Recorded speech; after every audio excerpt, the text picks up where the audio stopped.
Hello there students. Akoi mamangda respiratory volume amadi capacity sing naina kre ko adura kamai tawdana lungs dai sida volume sing je koina thugai raga tungan na shor honbagi kamphokbagi reserve laihoba residual lemhoba kaina ja akoi mamangda naina kre ko aduna akoi khange volume sing do khangkre next lasi akoina exchange of gases yamna chapter sigi yamna so important oiba part amani hai tare ko important oiba adum khangda yadaba part amani masana adum chapter mami kasu yaujurabani exchange of gases adu exchange of gases suni akoina nainar kadoise ko aduna chapter maming dum yaujraba khangdraba yadraba haidar chapter se nei namda khangdraba yadraba chitharaba yadraba part duni yengse umtang punna ai koina nei na doiba topic nasige topic exchange of gases. Exchange of gases leine yewa ekoi breathing tawbada or respiration tawbada exchange of gases lainayeba exchange haisi maktabu shintokna ba haibani natra aidi mongondagi pot ama nangondagi pot ama low badang adu exchange ko biate exchange haidi nangondagi pot am roga aingondagi pot ama se khut ka smai sinna baduni exchange shintokna ba ko hai badu minus shintokna bagi thabak to respiration natragana breathing de koina uba phangi kana no shintokna duide gases gas makhal ani ni main oina koina sida tamakadu si gas makhal ani sinnai adusu kana oxygen carbon dioxide or carbon dioxide oxygen harshari exchange sai maktabu side amade yenga ga amade yenga paga manaroidana som nakandagi oxygen piraga carbon dioxide oxygen base asom nakandagi onthoba yengorgadi oxygen pira carbon dioxide oxygen base carbon dioxide pira oxygen kano to oiram doini ko haidi onthokna doi aduna exchange kana marakta leina doi ba carbon dioxide ka oxygen ka ki marakta exchange of gases lay ko hariba exchange of gases ru masi naina doini coin 5 first naina dringaida sites sing where are the sites ko where exchange of gases occur. Exchange of gases thokpa mafam sing side mafam haibani ko mafam sing kadai dano haiba targadi number 1 koina main oina primary sites for exchange of gases oidori ba mafam ase alveoli neba alveoli kadai de yawe lungs manung da yauba khaw singduni ko ekoi windpipe to kaithaba yaba kaithare primary akoi ge kaino kangku haitare akoi ge bronchi secondary bronchi tertiary bronchi and then bronchioles to last kadai tanu loibada alveoli singd loi haiba natra alveoli gi khaw smai yinglake khaw amakha ki aina ko aduna asigi khaw se akoina sur honjinba na changiba gas to ayam banadi kari oxygen oina naina si atobu gas budi yawe but respiration da darkar laitabani na koi neglect or ma se maru oiba gas oxygen ka carbon dioxide kadang ai palakke ko sur honbadi gas atai yam yawe adu aikoi gi respiration da darkar laitabani na usannara roisi ko aduna sur honbada changkadriba gas oxygen haiba oxygen se windpipe ta changrani windpipe ta gi kedoba bronchi gi kedoba macha kaitharaga bronchioles se gi kedore last alveoli sinda lakani hai natra asigi alveoli da sur honbada changkiba oxygen do aikoi manung sida laidoi natra ꯂꯩꯕꯁꯤ ꯀꯌꯥꯃꯨꯛ ꯌꯥꯝꯅ ꯃꯔꯥꯡ ꯀꯥꯏꯅ ꯂꯩꯒꯗꯒꯦ ꯍꯥꯏ ꯀꯥꯟꯗ ꯌꯥꯝ ꯊꯤꯅ ꯂꯩꯅꯤ ꯀꯔꯤꯒꯤꯅꯣ ꯑꯩꯈꯣꯏꯒꯤ ꯑꯦꯠꯃꯣꯁꯐꯤꯌꯔꯗ ꯂꯩꯔꯤꯕ ꯅꯨꯡꯁꯤꯠꯀꯤ ꯆꯥꯡꯁꯦ ꯑꯣꯛꯁꯤꯖꯦꯟꯁꯦ ꯑꯦꯁ ꯀꯝꯄꯦꯌꯔ ꯇꯨ ꯀꯥꯔꯕꯣꯟ ꯗꯥꯏꯑꯣꯛꯁꯥꯏꯗ ꯌꯥꯝ ꯊꯤꯅ ꯍꯦꯜꯂꯤ ꯀꯣ ꯑꯗꯨꯅ ꯃꯔꯝ ꯑꯣꯏꯔꯀꯥꯟꯗ ꯑꯦꯠꯃꯣꯁꯐꯤꯌꯔꯗ ꯂꯩꯕ ꯒ꯭ꯌꯥꯁꯁꯦ ꯑꯩꯈꯣꯏꯅ ꯁꯣꯔ ꯍꯣꯟꯖꯤꯟꯕ ꯍꯥꯏꯁꯦ ꯑꯣꯛꯁꯤꯖꯦꯟꯅ ꯌꯥꯝꯅ ꯍꯦꯟꯕꯅꯤꯅ ꯀꯥꯔꯕꯣꯟ ꯗꯥꯏꯑꯣꯛꯁꯥꯏꯗꯇꯩ ꯍꯦꯟꯕꯅꯤꯅ ꯑꯣꯛꯁꯤꯖꯦꯟꯅ ꯑꯌꯥꯝꯕꯅꯦꯅ ꯍꯥꯏꯅ ꯂꯧꯔꯅꯤ ꯀꯣ ꯑꯗꯨꯅꯗꯤ ꯑꯣꯛꯁꯤꯖꯦꯟ ꯀꯩꯗꯧꯔꯅꯤ ꯌꯥꯝ ꯂꯥꯛꯑꯝꯃꯅꯤ ꯑꯇꯣꯞꯄ ꯒ꯭ꯌꯥꯁꯁꯨ ꯂꯥꯛꯀꯅꯤ ꯄꯜꯂꯔꯣꯏꯁꯤ ꯍꯥꯏꯕ ꯀꯣ ꯔꯦꯁꯄꯤꯔꯦꯁꯟꯗ ꯗꯔꯀꯥꯔ ꯂꯩꯇꯕꯒꯤ ꯀꯣ ꯑꯣꯛꯁꯤꯖꯦꯟ ꯉꯥꯛꯇ ꯂꯥꯛꯇꯧꯗꯤ ꯅꯠꯇꯦ ꯑꯗꯨꯕꯨ ꯑꯩꯈꯣꯏ ꯑꯣꯛꯁꯤꯖꯦꯟꯗꯪ ꯅꯩꯅꯔꯁꯦ ꯑꯇꯩꯗꯨꯗꯤ ꯄꯜꯂꯔꯣꯏꯁꯦꯕ ꯔꯦꯁꯄꯤꯔꯦꯁꯟꯗ ꯑꯇꯩ ꯒ꯭ꯌꯥꯁ ꯗꯔꯀꯥꯔ ꯂꯩꯇꯦꯕ ꯀꯣ ꯑꯣꯛꯁꯤꯖꯦꯟ ꯌꯥꯝ ꯂꯥꯛꯀꯅꯤ ꯁꯣ ꯍꯥꯏꯔꯤꯕꯁꯤꯒꯤ ꯑꯦꯜꯚꯤꯑꯣꯂꯤꯁꯤꯡꯁꯤꯒꯤ ꯃꯅꯨꯡꯗ ꯀꯩꯗꯧꯔꯦ ꯑꯣꯛꯁꯤꯖꯦꯟ ꯌꯥꯝ ꯃꯔꯥꯡ ꯀꯥꯏꯅ ꯂꯩꯔꯦ ꯀꯣ ꯂꯣꯏꯅꯅ ꯑꯦꯜꯚꯤꯑꯣꯂꯤꯒꯤ ꯑꯀꯣꯏꯕꯗ blood capillaries blood vessel yamna pathar akupasing do chatkani haiko nappaga chattoini ai sai sida makha wai sida nablap namtang chelan ge amaka chelan ge yamna budi chen duini amaka chelan ge yaiko aiba blood sida koi mamangi class mamang classing da naina budi yaugi blood to kana pura lakani ba carbon dioxide pura lakani haba adu oitargani kwai ahan bagi boina haibasigi alveoli singda haibadi alveolar wall da haitare alveolar membrane da haitare haibasigi membrane se phauto phaujin tawraga oxygen ga carbon dioxide ga chang khetna bai matung inna concentration khetna bai matung inna phauto phaujin tawdana exchange of gases thokani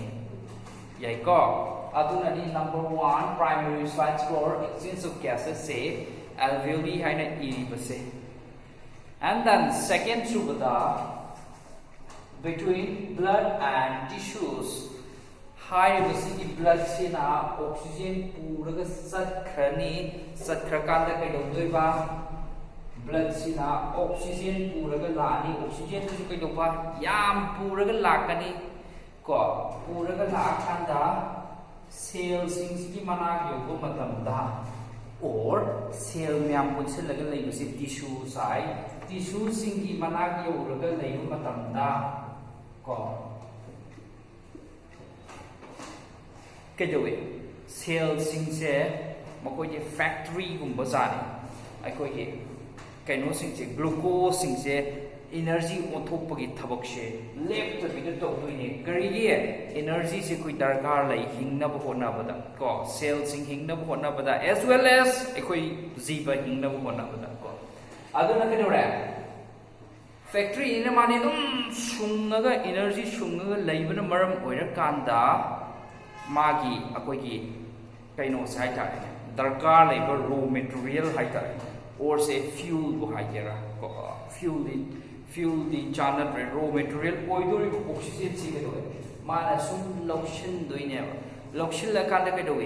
oxygen se sejin nar kanda energy sum loir kanda by product oina madi kana thador ka doino carbon dioxide magi manum se carbon dioxide na than ne yaw ni amani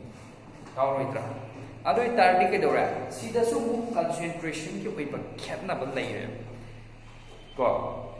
asigi concentration khetna ba number point ka asida mu exchange tungna dani ba ko high velocity side ani sida koina exchange of gases se ubo phagi exchange of gases ki side kana tare alveoli the primary oina ko and in between blood and tissues tasu aikoina exchange ubo phagi high side ani sida exchange laigani ko हाइबसिगी exchange से कनाना तो बनबा exchange type नो हाई तारगदी इन ममांगी क्लास सु ताकदे यावती सिंपल डिफ्यूजन ना थोखनबा थबक अमने ना सिंपल डिफ्यूजन हाइबसि मक्तबो अखोगी कंसंट्रेशन यामना लेबा मफम दगिना यामदुबा मपादा चटके हाइबसि सिदि हौना सानि दनको यामना लेबा क्रिक इनब मफम अमदगी ꯑꯄꯣꯝꯕꯗ ꯆꯠꯀꯦ ꯍꯥꯏꯁꯦ ꯑꯩꯈꯣꯏ ꯃꯤ ꯁꯨꯃꯥꯏ ꯀꯥ ꯃꯅꯨꯡꯗ ꯄꯨꯂꯞ ꯃꯤꯅꯤꯟ ꯁꯨꯝ ꯅꯤꯟꯁꯜꯂꯛꯑꯗꯤ ꯑꯩ ꯃꯄꯥꯟ ꯂꯩꯖꯔꯨꯒꯦꯅ ꯊꯣꯛꯅꯤꯡꯉꯛꯀꯅꯦꯕ ꯁꯤ ꯍꯧꯅ ꯁꯥꯅꯦꯕ ꯅꯠꯇ꯭ꯔꯥ ꯑꯗꯨꯅ ꯀꯩꯗꯧꯏ exchange of oxygen ka carbon dioxide ka exchange of gases to main oina si kana oirame oxygen and carbon dioxide exchange of gases gas ani exchange lei hai do oxygen ka carbon dioxide ka oirame ko higher exchange of akhoi oxygen ka carbon dioxide ka se kana exchange lei halina by simple diffusion na yamna leiba mapadagi yamna leitaba mapada satke haibagi thabakuni ko masi mainly based on kani da khena bai no ayamana di ma se kari dagi simple diffusion se leir inno high targati pressure khena ba and natragana concentration khena ba na maram hoyer kanda ekhoida exchange se leir adu koina pressure gradient natragana concentration gradient pressure ki khena ba or concentration ki khena bana maram hoyer kanda laihanba diffusion ni asigi diffusion sina exchange of gases oxygen ka carbon dioxide ka se exchange tonari ni hai ko thizal lori kanan oirame diffusion ni kanan laihanba diffusion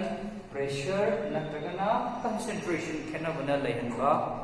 diffusion aduna maram hoyer kanda exchange of gases thokadori ni ko atopa factor diffusion je thokhan gadawa atopa factor higher gadi kana no hai kanda solubility of the gases gas to ki magi tumsinba ngambagi chang adu su makha poli and the thickness of the membrane ki athabagi chang su depend khari tawi but they are secondary things yam important koi bana ti makoi desu kharati tum exchange of gases ta akai pir pe habani haibadi thuhanba or taphanba or effect torpa ko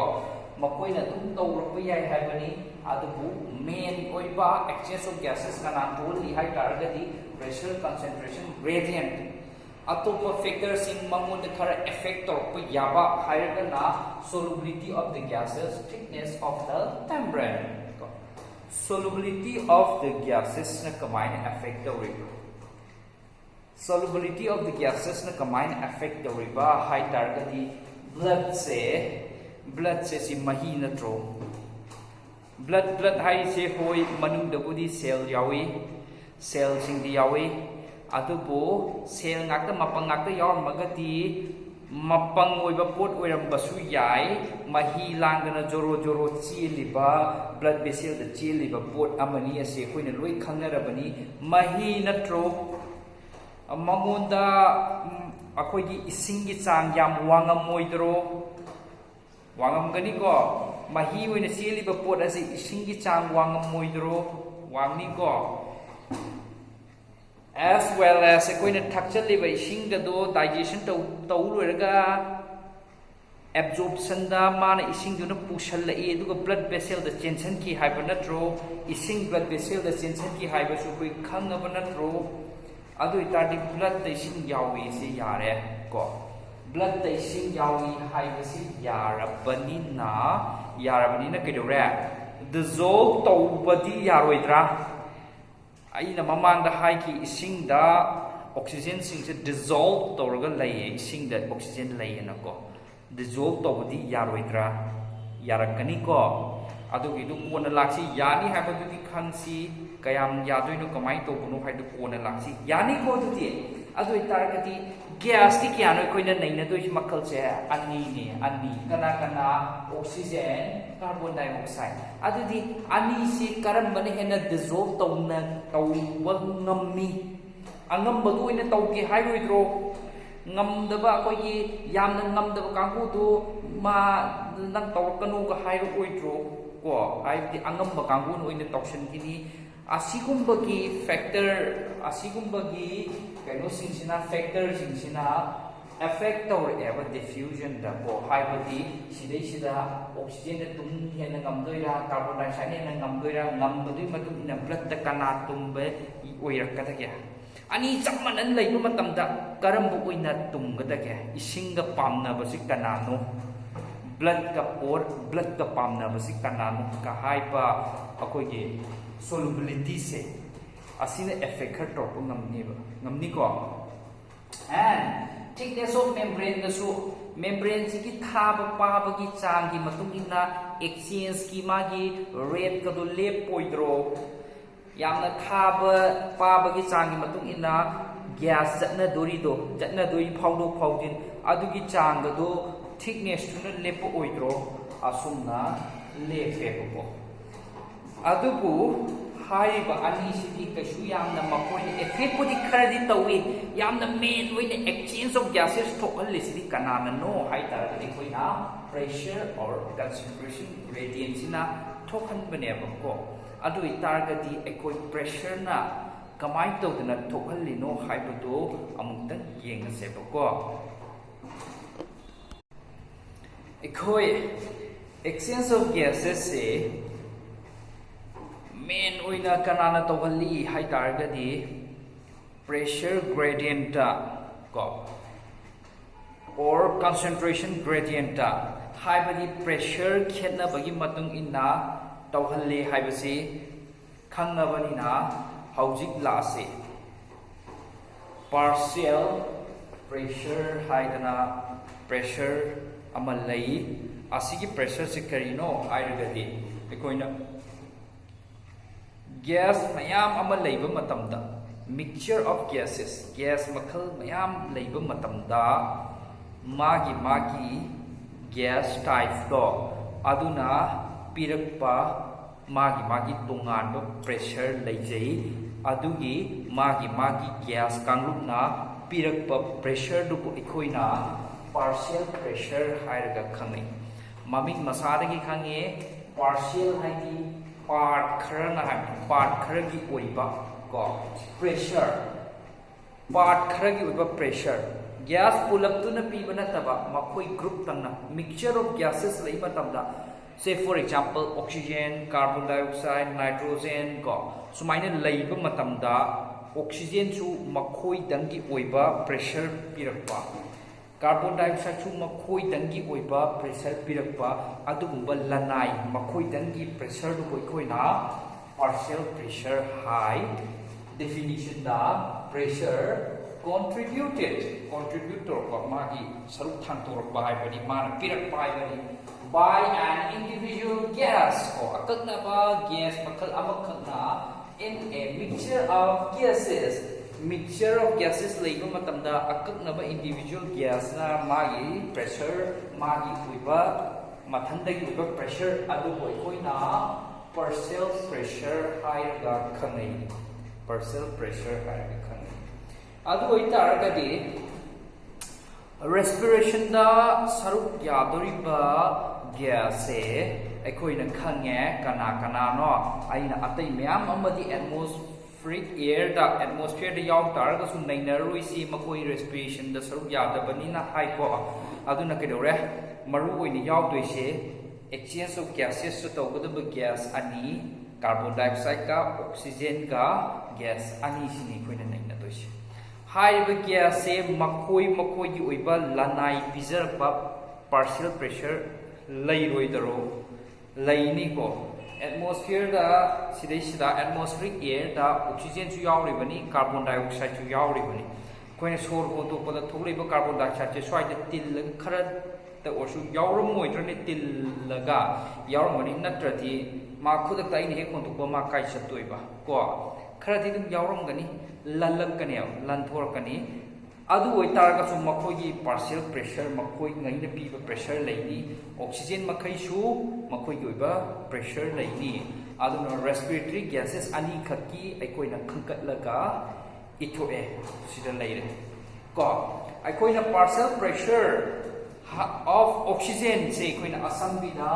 PO2 hairaga khanai asina hai se kaino hai targadi oxygen ki partial pressure haibani mafam dudai duda jaga dudai duda group of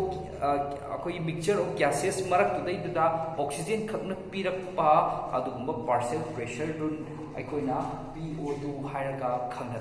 ko, whereas PCO2 high targadi partial pressure of carbon dioxide gas group tudai duda carbon dioxide na pirakpa pressure do koina partial pressure of carbon dioxide ito matanda PCO2 hairaga ito kadoi ko asumaina toroka ekoi ani sikak nainare kari maram gino atai gidi kashu darkar laidare bako ekoi gi respiration da tai gas to yaw trabani ne ekoi huntome yare ko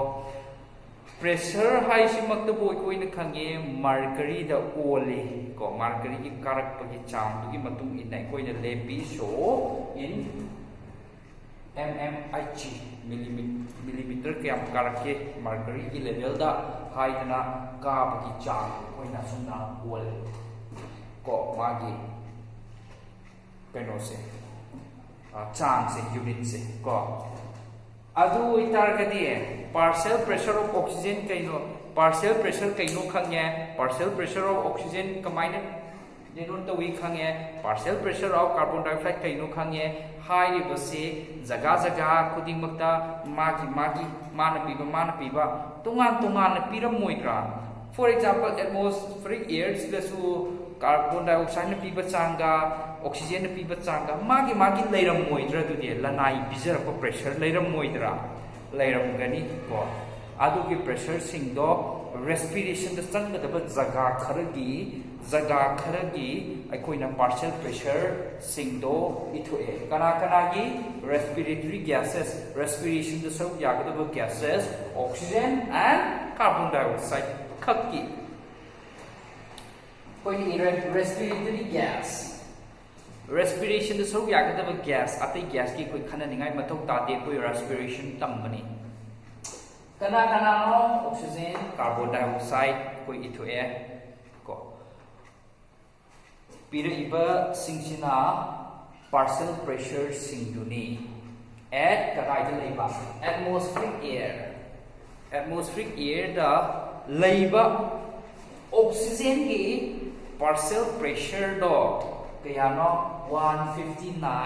magi unit to di mmHg ko mercury da kaya yam kare I habi chang di 159 le and carbon dioxide ki partial pressure atmospheric air da laigada base 0.3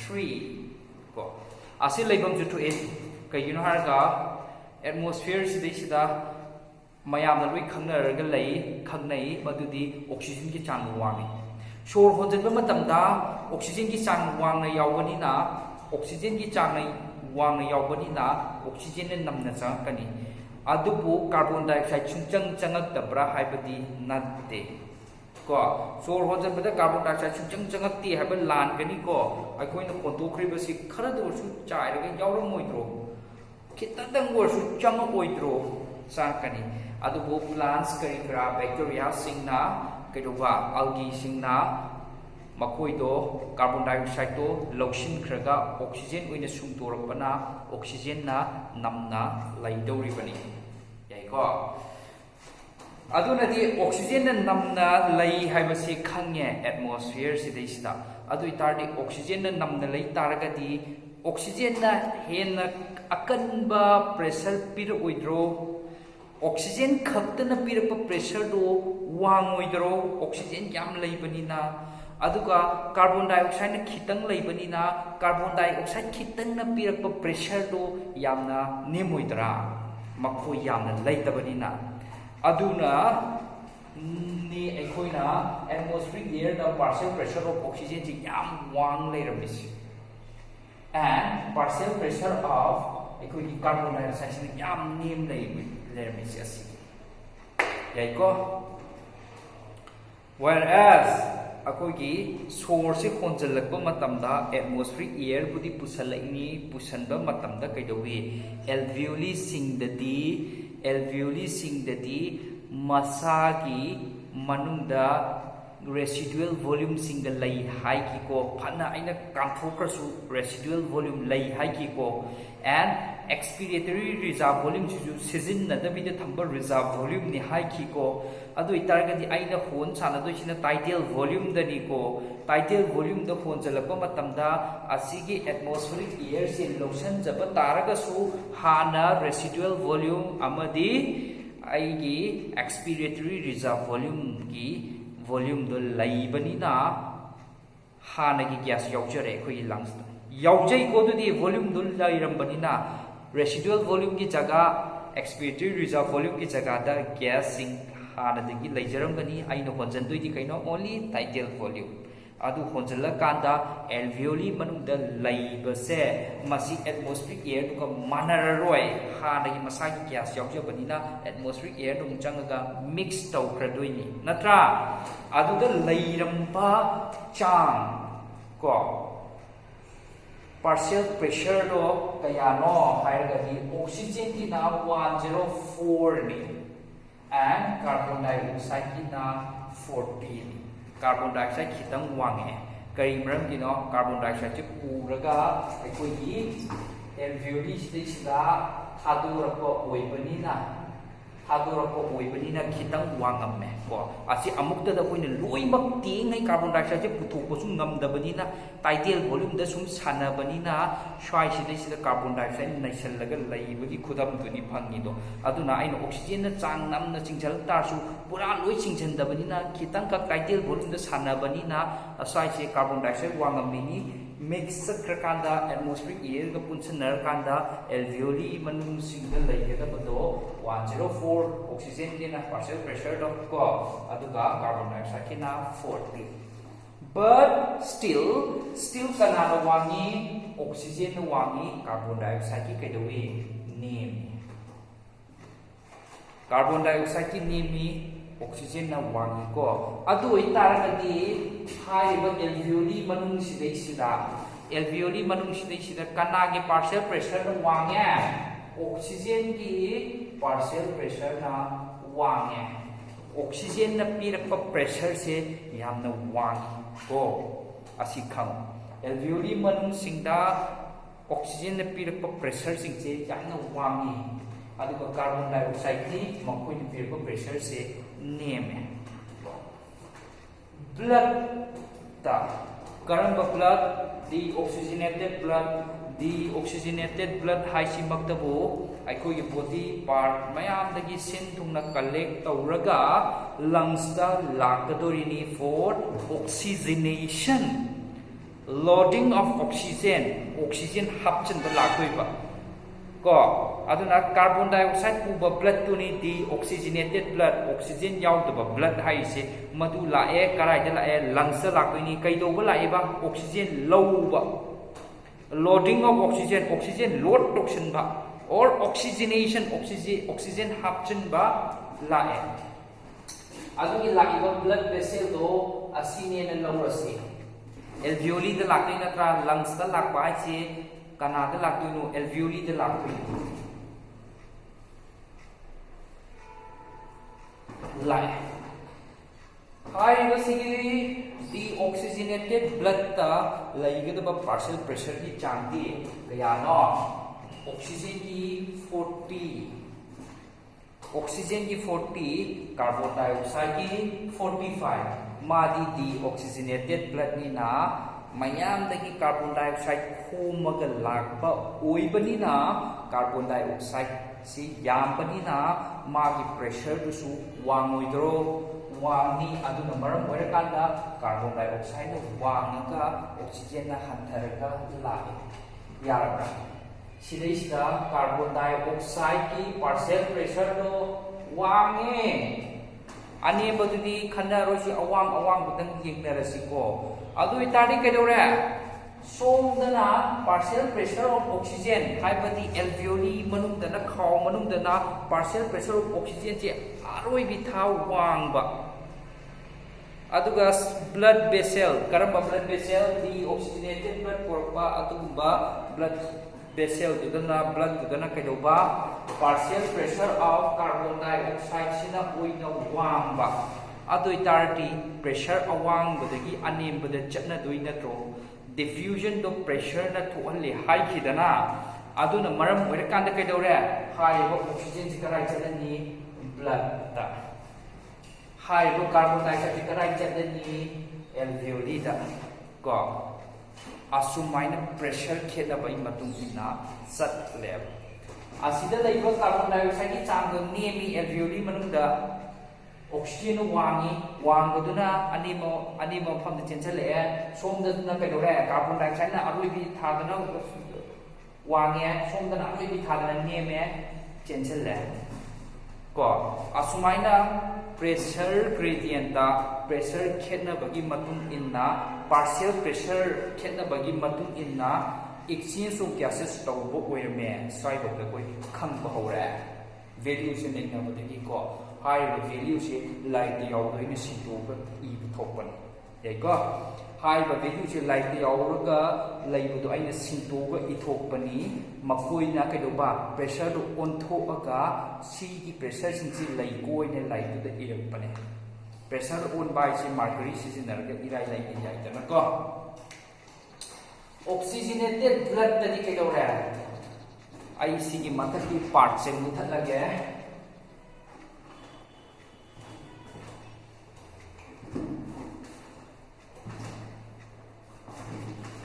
oxygenated blood क्रम कांड कौवी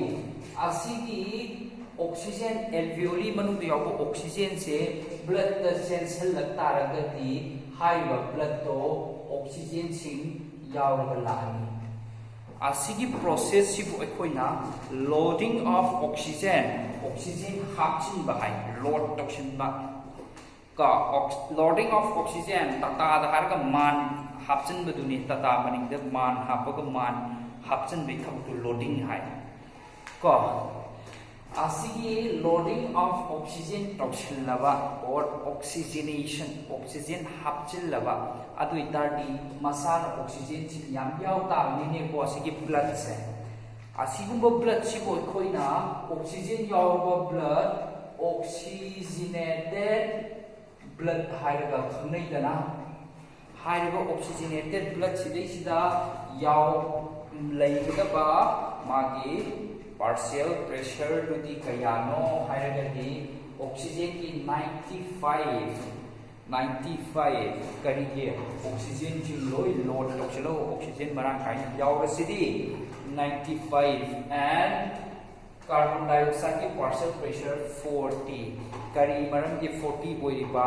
carbon dioxide लोय न पिथोंबा ngambनते Hector जेरो दा लोई खुद थांग लोई पिथोंबा ngambनते pressure खेनबई मतुंगिना चटपा हाइसिमक्तबु pressure खेनबई मतुंगिना चटपा हाइसिमक्तबु pressure दो normal ओइरक्तादी चटनरकद्रो चटनरोइदना नत्रा इसिंग मथक अवांगबदगी मखा अनेबद सुम तारक हाइजि सुम मानरकानदि तुइदना खमथेंबो चिथोगा थाजन यागदो यारोइदना blood तगी खमथेंबो लौथोकपदि यादे को खरदि यावता को so partial pressure of अकोई कार्बन डाइऑक्साइड से तुम खर लईनी 40 ni adubu kaidawe oxygen na chang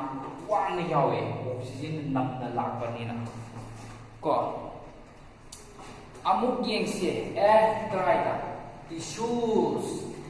tissues yor ko matamda tissues yor pa hai bari kaina akoi ki cells mayam lei ba mafam du koi na group of cells swaina unsan da lei da koi tissue semi high da asigi tissues na payo ko matamda tissues da lei da ba partial pressure of oxygen se kayano 40 partial pressure of oxygen se 40 ni aduga partial pressure of carbon dioxide na kaya 45 ma oxygen makai sizinarga carbon dioxide onthok toi natro aduna partial pressure of kanana wange carbon dioxide na wange haidi carbon dioxide khar laigani oxygen to amte loisin na thupang ngamdabadina khara oxygen khara dinu ma su yaw dogrini ko aduna partial pressure of carbon dioxide ne hennati wange wangbana maram koirakanda kedowe blood da laibana partial pressure of oxygen do 90 ga 5 asomdana partial pressure of oxygen do neme kaya 40 ka 5 karom di karom chatkani oxygen do somna partial pressure wangamnina tissue room da chenchen loitro whereas partial pressure of carbon dioxide do 45 somdana wangye ko aduna maram oirkanda blood kana oxygenated blood kana partial pressure of carbon dioxide to 40 ka karom da chenchen ni somda aside sidamu exchange of gases amaga mu leire ko asumai tawdana ekoi exchange of gases se partial pressure na yamna main role laurame ko asi koina pressure gradient pressure khetna bada thokpa diffusion neba natra aduna partial pressure of oxygen na maram oirkanda exchange of gases thokhan bani haibasi yare ko dute asumai tawdana partial pressure ge asigi like ithokpa singse table do asumai ne koina pa doine tu itari hana number sing yamna isal laga kaino khangam do haji gyan taraba natro yes ko amtang like amtang ga patho ko like to amtang yeng tho ko chanabra yeng asi aduga like to abo diagram do asigi se akoina diagrammatic representation of nasai exchange of gases thukan base asiam tan yeng thok minara mase tu ko ekoi partial pressure of oxygen carbon dioxide ki table yeng ki bodu ki matung inna diagram hai tare ko adu gi form da exchange kamai to yeng si partial pressure of oxygen alveoli manung ni se alveoli ki khaw ni like this ye do alveoli ni alveoli sing ki khaw do oxygen wange oxygen lotion lam ni na ko carbon dioxide ni neme adu itadi ki dore oxygen sobda chatka oxygen blood vessel chenchen kani blood vessel de ki carbon dioxide alveoli tam chang ko haiba lungs tam si alveoli da lakpa hai si maktu alveoli ji kai yawunu lungs manungda lakpani aduna asumna heart tagi kaphorakpa blood lungs tamna lakpa si ko ikoina pulmonary artery lungs ka mari leinaba artery ni pulmonary artery hai aduna masigumba artery se systemic artery ko manaroi ko asi artery se carbon dioxide namna yaupa deoxygenated blood dorini deoxygenated blood so deoxygenated blood ni mana for example pulmonary artery ko aduna oxygen ki partial pressure ki carbon dioxide ki partial pressure ni na wangani carbon dioxide namna porakonina aduna carbon dioxide to som chensel awang digi ane ade ki dore pulmonary artery to na after oxygenation oxygen lotion loire kanda man lak e aduga heart tam chang to ni asi ki dore oxygen oina puraga lani lakma matam dagi lungs dagi thoglakpa matam da oxygen pura thoglani masi bukoina pulmonary vein haraga kamne lungs ka mari nei na vein ko vein haiba artery haiba se oxygen puba carbon dioxide puba adum da lempa yate ko vein haiba artery haiba se heart dagi thoglak taragadi kap thorak taragadi madu ko koina artery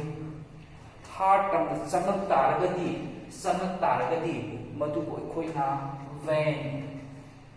lungs ta chapagi ni pulmonary tappa iski lungs ka mari lenga ba hai pulmonary vein asi oxygen namna yaurani ko from atrium dagi ventricle da lakre oxygen namna yaurani oxygen namna yauraga oxygen puraga thoglani kana aikoina artery dang ka hairaga su khangna ba systemic artery sina oxygen puraga lani oxygen na hena yamna porakpana maram oirakanda partial pressure of oxygen se partial pressure of oxygen se wangani